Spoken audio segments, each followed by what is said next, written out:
Alright guys, this is episode 1 of No Pedals Required. I'm not really sure that I need to do an intro given the title, so let's just go for it.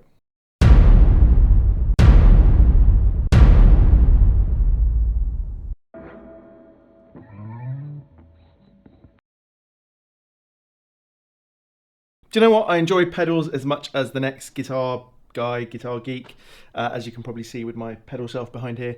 But more and more recently, I just play with very few pedals. 1 or 2, 1 overdrive, 1 fuzz, 1 delay. And I just enjoy playing with the amp more often than not these days. At least what I want to do on YouTube at the moment is a series of videos with 1 guitar and 1 amp, and that's it. No effects whatsoever. Now, if the amp doesn't have reverb, I'll allow a reverb or a delay. But other than that, nothing that's going to colour the tone. And through these videos, which are not going to be very long, under 10 minutes is my aim, we just get to know the amps for what they are. If you're looking to buy an amp, you might want to hear it without. In my other videos, you'll always see and hear pedals, so you can see how amps and pedals work together in those. But in this particular series, it's really just a way for me to enjoy playing with an amp. I'm generally going to set it one way and see how the guitar reacts. So throughout this video, I'll let you know what the amp is, and you'll see me sort of playing around with the guitar volume. And that's it really. So let's get on with it.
So today I'm using the Rift Wheelhouse.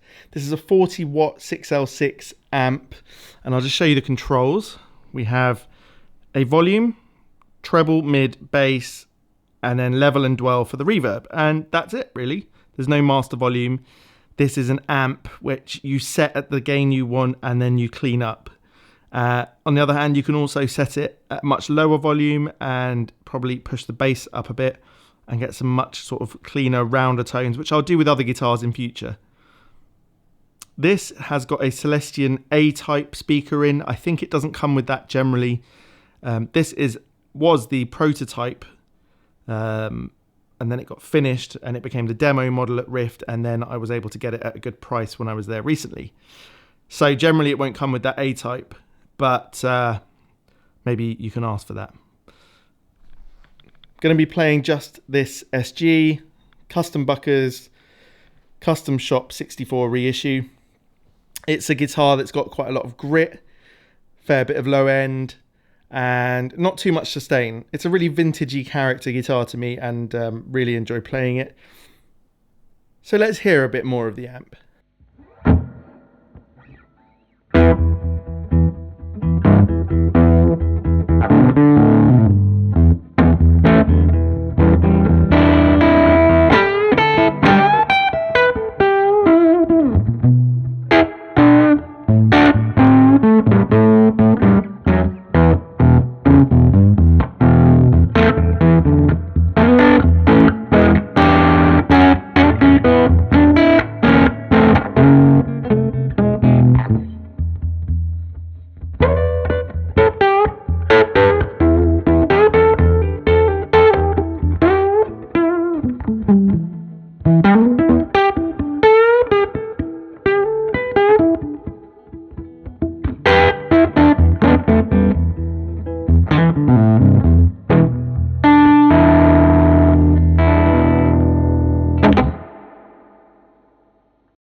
So Chris at Rift wanted to make an amp that, he felt was inspired by the tones of the Nashville session players and the sounds coming out of Nashville. And for me, this amp has got a really, really cool and inspiring way of reacting its reverb to its overdrive sound. Because you can control the level and the dwell, you can really make what you need to come out of here. You can really sort of dial that in. If you want it to have a sort of dramatic, splashy tone, you can do that. And if you want it to just be a very sort of small spring, you can do that. The compression is really fun to play. Nothing sort of bottoms out and farts out. It does have a fair bit of bass going, but the control is more sensitive at this bottom end, so you can keep it low. With this guitar, I've gone for high mids, and next time I do a video with the Wheelhouse in this series, I'll use something else and change that completely.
I really like what Chris has done here with this amp. It doesn't feel like my Fender Vibrolux, for example. It's a very different way of compressing, and the cleans are different as well. I'll have to do a comparison video. This is a 1x12, and my Vibrolux is a 2x10. So, I'm not trying to say that they're supposed to be similar, but it's something I can compare it to. And I'll also compare it to the Rift Ainsley Lister, which is sitting at the back there.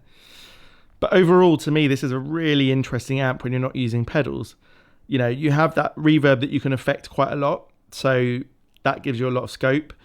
But also, just the fact that you can turn that volume up and then use your guitar volume is something I personally enjoy a lot. Now, I will be doing a full review on this soon using pedals and telling you what sort of volumes these are at. It's not a quiet amp.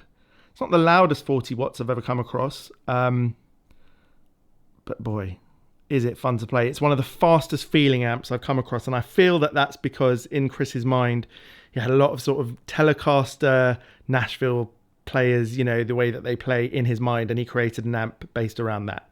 So yeah, we'll have to see what that can do in another video.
So I hope you've enjoyed this little sort of video, this idea that I'm having to do just the amp with a guitar, and with all the amps I've got, this can be a pretty long series with all the guitars I've got.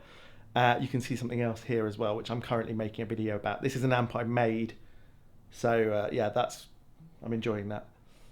If you haven't been on my channel before, then you can look forward to these sorts of videos with the Wheelhouse, with other guitars. I've got this Magnatone Twilighter, this vintage Vibrolux, a 2-Rock Classic Reverb, 2-Rock TS1. I've got a Trainwreck Liverpool copy over here. I've got some Tweed amps. I've got the Rift Ainsley Lister, and I've done a guitar swap recently. I swapped a guitar with someone for a couple of amazing amps that are going to turn up. Let's just say they're as vintage amps get, really. Almost as vintage as they get. Anyway, I hope you enjoyed this one with the SG. And yeah, I'll probably see you next week with another No Pedals Required.